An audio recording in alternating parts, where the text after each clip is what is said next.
On the 80th anniversary of the liberation of Auschwitz comes an unprecedented exhibition about one of history's darkest moments. Auschwitz, not long ago, not far away, features more than 500 original objects, first-hand accounts, and survivor testimonies that tell the powerful story of the Auschwitz concentration camp, its history and legacy, and the underlying conditions that allowed the Holocaust to happen. On now exclusively at ROM. Tickets at rom.ca.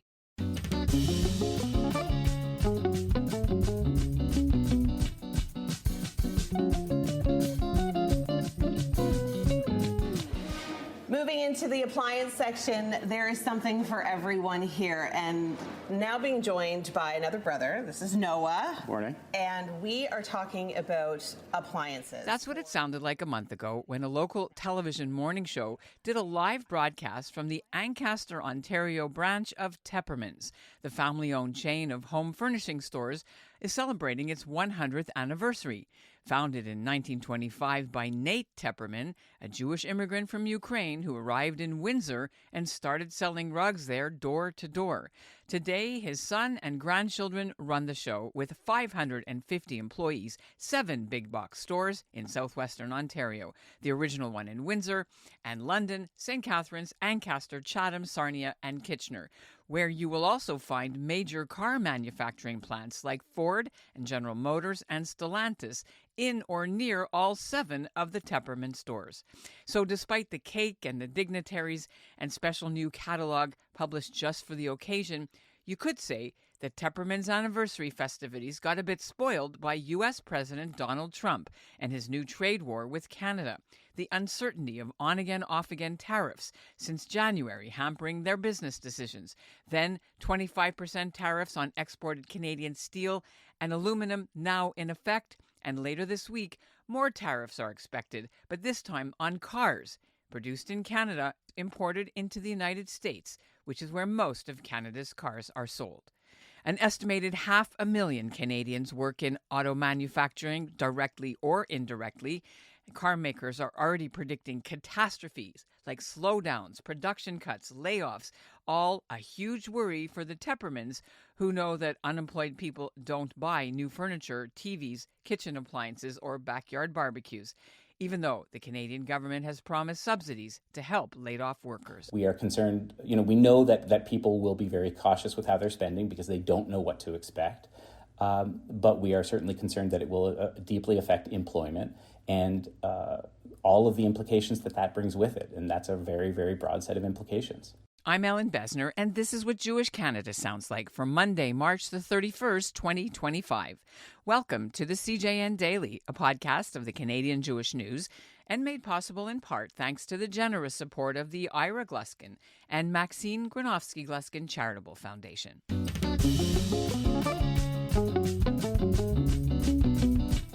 The trade war launched by Donald Trump in January couldn't have come at a worse time for Canadian businesses, large and small, many just starting to recover from the economic downturn during the COVID pandemic and inflation. Now, with tariffs on Canadian exports to the U.S. and Canada's retaliatory tariffs on products imported from the U.S., it's another challenge on top of all the problems.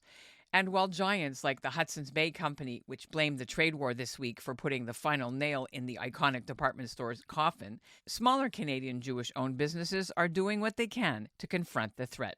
On today's episode, we'll talk to 2 Canadian business owners. Later, you'll hear from Michael Wiesel of Quebec, who sells craft kits mostly to American toy stores. But first, I'm joined by Noah Tepperman. He's the grandson of the founder and co-owner of his family's 100-year-old furniture and appliance chain. Hi, Ellen. Thanks for having me. Well, it's good to see you. This is your era's tour for us, Yes, Swifties, yeah, you will exactly. know. It really is an era for the It company. really is. And yesterday, I have to say, yesterday was a particularly special day amongst special days because it also happened to be the 55th yard site of my grandfather, Nate Tepperman. And, to have that during this Moment in time, it is really, really special. Your company obviously could not have survived if you ignored what was going on in the world and just kept your head in the sand. Would you be able to tell us a bit about how Tepperman's prepared and retooled and pivoted in order to survive what's happening? Absolutely. So We have really been paying very close attention to the points of origin of our products for quite some time now, for a combination of different reasons, right? Buying Canadian, for example, is not something newly important to folks here, in Ontario. There's always been a large sector of our market for whom having Canadian options has really been important.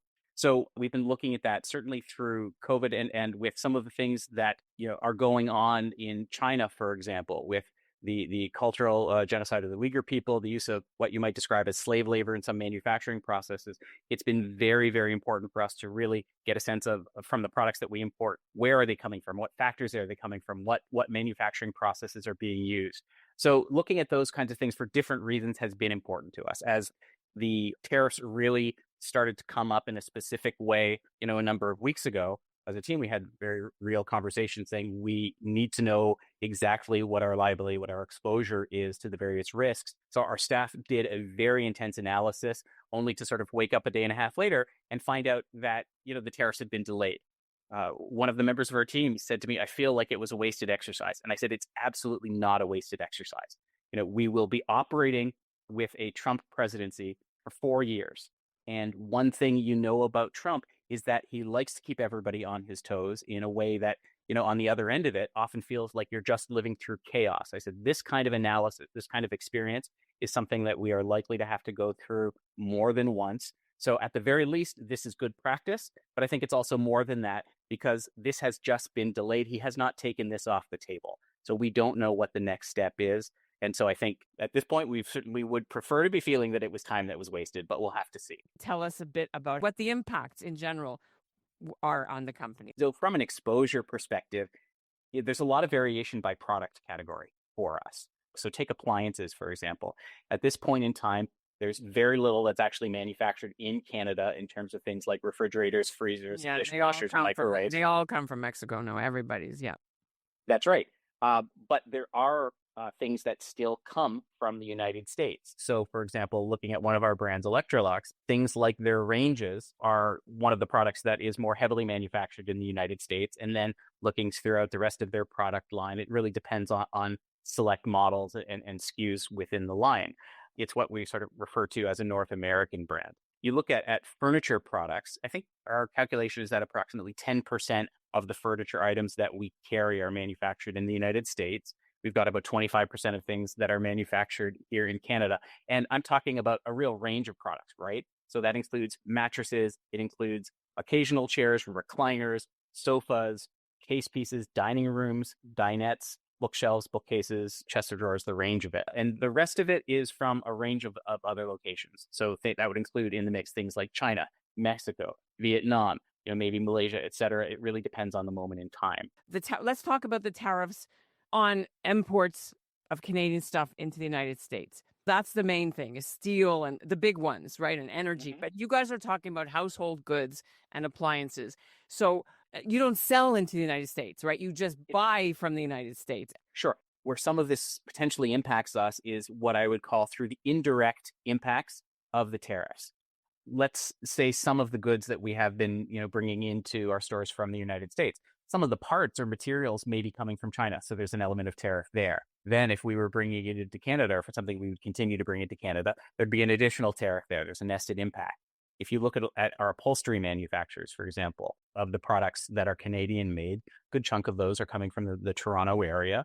The upholstery, the actual fabrics that they are using, they're also importing those materials from a range of sources, some of which include the United States. So for whatever they may have on order, if they've got something that is about to ship that is not something that they're able to cancel, or if the cancellation of an order has a penalty on it that is perhaps greater than what the tariff would be, they're going to follow through on an order like that. So you've got a nested impact that will, likely have some kind of an impact on costs somewhere along the line. The question is really, how that works. Is that something that's going to be impacting us, or is that something that the suppliers is going to just sort of eat?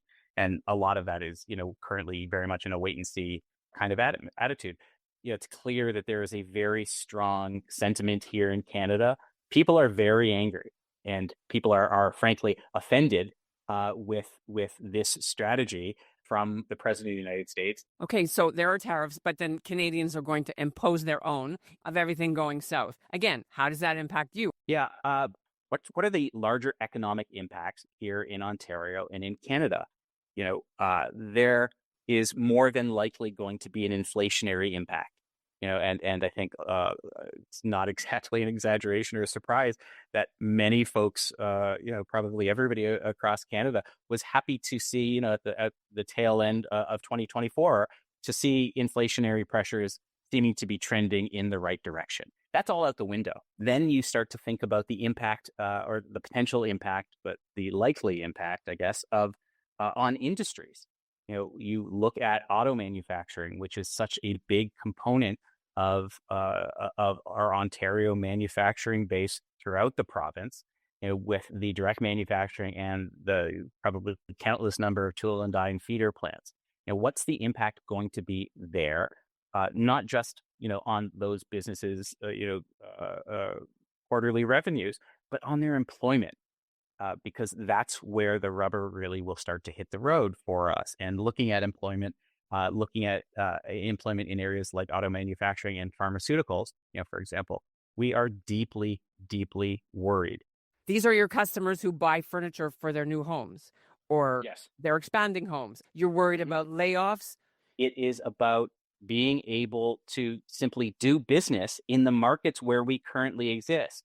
Throughout the province, there are a lot of jobs that directly and indirectly rely on industries like auto manufacturing and pharmaceutical manufacturing, right? Because you have the issues of direct employment, but those people are also customers of other businesses like ours. When you are in retail, the majority of your world is outside of your control, right? We have faced all kinds of pressures over 100 years. And thinking about my parents' remarks at our kickoff event this morning, our business was founded in 1925. Yeah, I say founded. It was a very humble beginning. It was my grandfather literally going door to door. He didn't yet have a bicycle. He didn't yet have a truck. He had a little shop, but it wasn't a store. It was his desk and filing system and warehouse. And it was probably slightly smaller than the hotel room I'm sitting in right now. So not necessarily a robust time period to start. During the Second World War, when so much of Canadian manufacturing was really being geared towards wartime production, furniture manufacturers there was an imposed quota system. But we made it through the Depression, and we made it through the Second World War, and we made it through 1979 and 1980 and 1981, when you were looking at 18 and 19 and 20% interest rates. We made it through 2008, 2009, 2010, and we absolutely have made it through the COVID period. You deal with what's in front of you.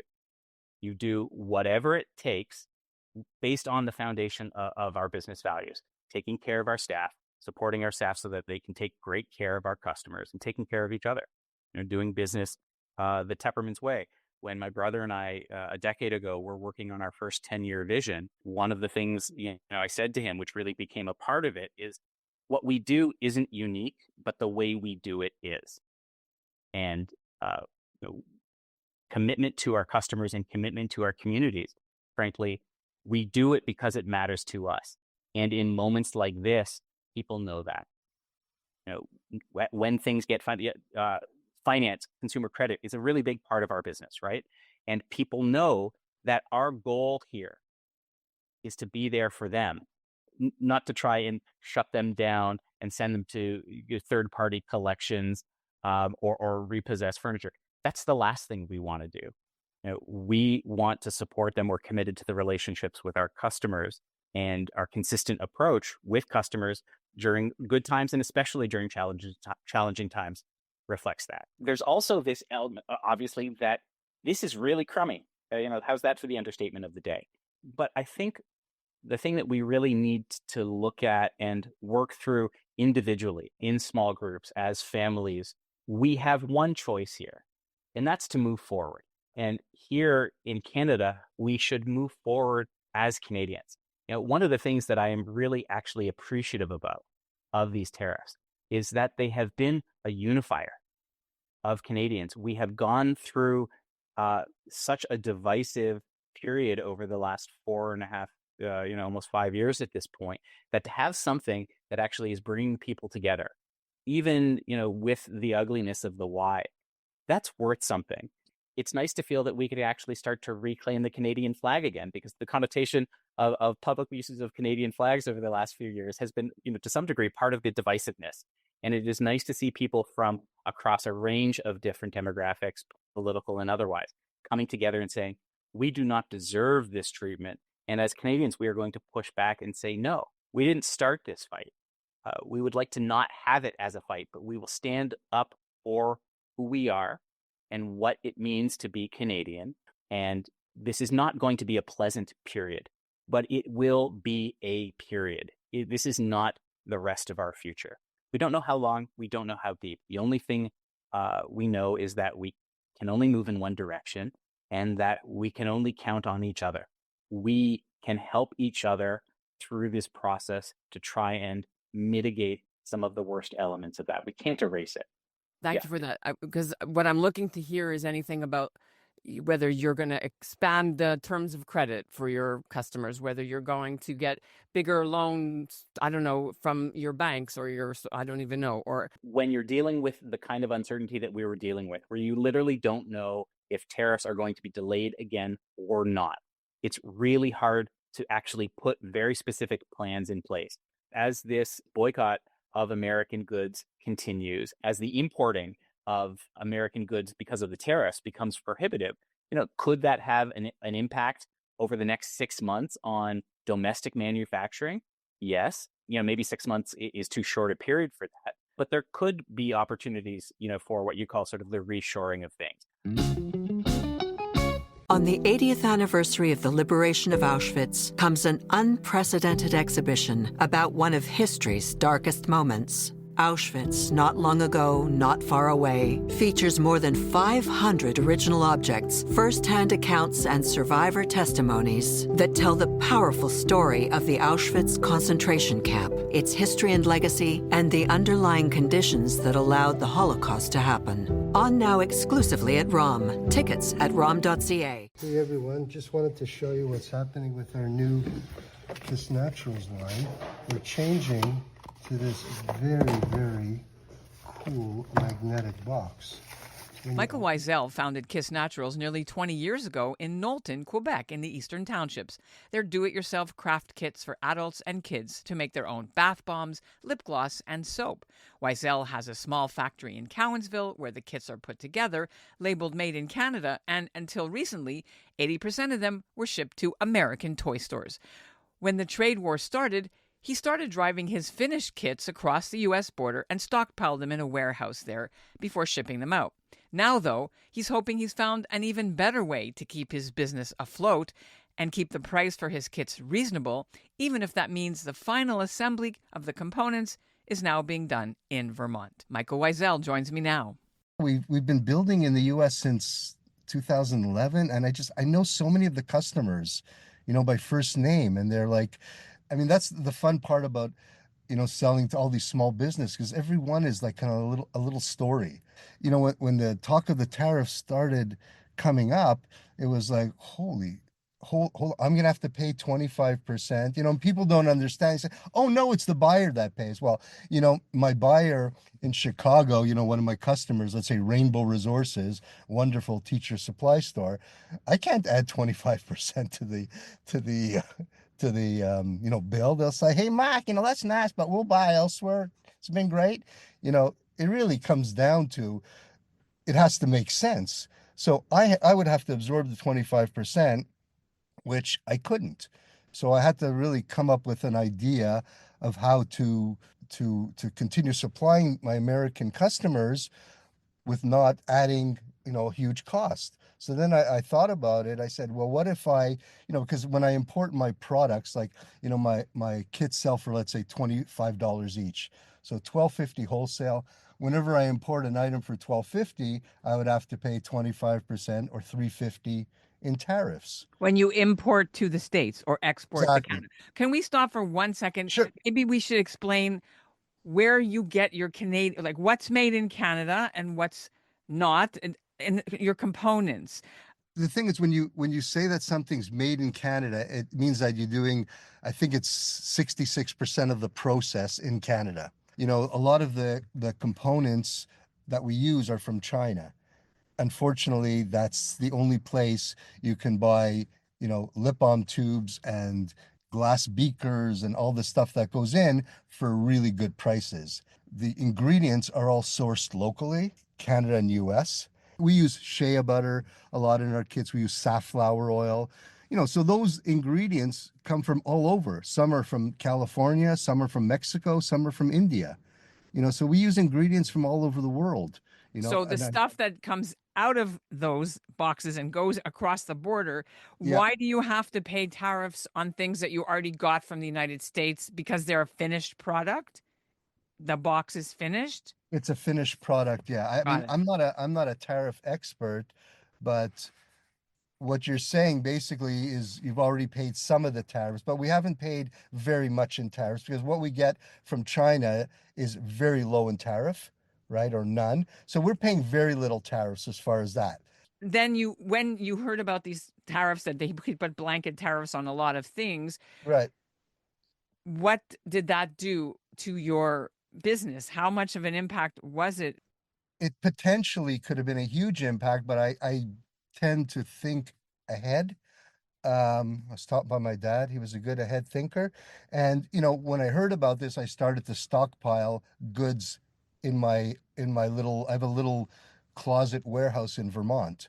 So like very, very what do you we call like very grassroots kind of thing. So basically I had products in the US already. And then I just started to bring more and more in. Like, yesterday I brought some more goods. So I just basically started to stockpile. And now moving forward, everything that I sell in the US will be assembled there. Okay, let's unpack that. So you came up with a strategy that you think will help you and maybe other businesses to get around this hit Correct. that will kill your business otherwise. Correct. It's very simple. So when I bring in my kit, it's basically 12.50 wholesale. And I'm bringing in and I'm selling it to someone in the US. That means it's the tariff would be on 12.50, the cost of the item.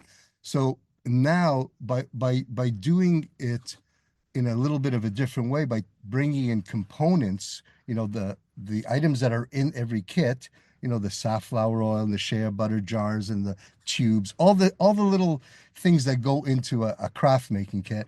When I bring those in separately, it's not a ready to go item. It's now an item, an ingredient that I can import myself and keep ownership in the US. And then the tariff rate will be relative to my cost. So it basically lowers the tariff rate because I'm paying a tariff on, a bottle of safflower oil, which costs me whatever, let's say 50 cents, rather than paying on the whole item, which has more value when it's all added together. Oh, The value is far lower. So instead of, let's say, being 12.50, so instead of being 3.50 per unit, it'll be around 65 cents a unit, which is manageable for me. so you can eat that without Yes, passing it yes. along to your final Well, customer. that's it. Because also, the American dollar, is very high, so that helps. And it's just you're working with a better margin, Isn't unfortunately. it though like a lot of paperwork to fill out, much more if you have No. to do every single component when you get across Oh, the it's funny. border? I'm working on that right now with this new system. I have my brother-in-law who's helping me do all this. So I'm going to be bringing my stuff to customs. I hope I get Mr. Custom Officer. He does not like me too much, but we can only hope. Well, you Also, know them well because which oh border God, crossing do you go to? I Stansted go to a or s- no, I go to a very Lacole small or one, Richford, in Richford, Richford? Abercorn, just south of Sutton. And everyone knows me at that border crossing. I've been doing this for this way like 3 4 years. But yeah, so it's just a way of bringing in the items. At the tariff will be the same. It'll be 25%, but it'll be on a lower value. And that's something it's completely legit. And then, once the tariff hits, then I will bring it in this new way. I already have someone in Vermont trained to assemble all the kits. I'm a very small company, so a little bit easier for me to do than, let's say, for General Motors. So So did you hire actually, this new person in no, Vermont it's to do actually this? kind of cool. He has a little business like where he receives and ships out packages just across the border. So everybody, his customers are all Canadians that are in the Eastern Townships, and they all order stuff in the U.S. that the U.S. companies will not ship into Canada. So the customers go across the border and then pay him his fees for pick up the package. So it's like a Like a little broker, UPS, yeah. Yeah. little UPS depot. Yeah. So he has been shipping my goods for me for like about a year or so, and so I just went down, and his business is very greatly being affected for this because these customers are all calling him and say, "Hey, we don't like what's going. This is really this is not." And the poor guy is like getting the brunt of this, and I'm getting so much like wonderful feedback from Americans saying, "Hey, Mike, this is really embarrassing. This is really, they're really like very much hurt over this. Like I'm contacting customers every day, and oh my God, it's actually been a boom for business. And since this whole nasty thing started, and I started to like Trump less. The love was it's diminished. I'm joking. I don't understand it. But since this whole thing started, I switched to Canadian companies for as much as I possibly can. Like I was buying labels and boxes in the US, and I said, no, I'm not doing this anymore. Not nice. Not nice. So So back to that, I know that you're switching to try to do the assembling in the United States to help out when Mark Carney's Brookfield Asset Management, it's in the news, he switched his headquarters. He's getting hell and flack for that. Your headquarters remains in Canada, oh right? yeah, God, I'm not moving to the But US. you did put the assembly plant across, Well, it's quote not a unquote. plant. I know. It's basically A a little person who basement or has a his little workshop space. or Yeah. whatever. And what's funny is some people who don't really understand, oh, so you're taking away Canadian job. Actually, no, because the components that I'm making for the US are made by a Canadian here. And if I don't sell in the US, then those components will never be made. So all the stuff that goes into the US actually benefits a Canadian because we're filling the little bottles and stuff here, and benefits an American. So I love it as a model, like in my own little way, say, you know what, we're working together as people. Like we're an American and Canadian who are like trying to save their businesses are working together and benefiting both of us. So I mean that's how I see it. Great to talk to you. Take care. And that's what Jewish Canada sounds like for this episode of the CJN Daily, made possible in part thanks to the generous support of the Ira Gluskin and Maxine Granovsky Gluskin Charitable Foundation. Are you a Canadian-based business that's being impacted by the trade war? Why not let us know? We're at info@thecjn.ca. The show is produced by Zachary Kauffman. The executive producer is Michael Fraiman. Editorial director is Mark Weisblatt. And the music is by Dov Beck-Levine. Thanks for listening. On the 80th anniversary of the liberation of Auschwitz comes an unprecedented exhibition about one of history's darkest moments. Auschwitz, Not Long Ago, Not Far Away, features more than 500 original objects, first-hand accounts, and survivor testimonies that tell the powerful story of the Auschwitz concentration camp, its history and legacy, and the underlying conditions that allowed the Holocaust to happen. On now exclusively at ROM. Tickets at rom.ca.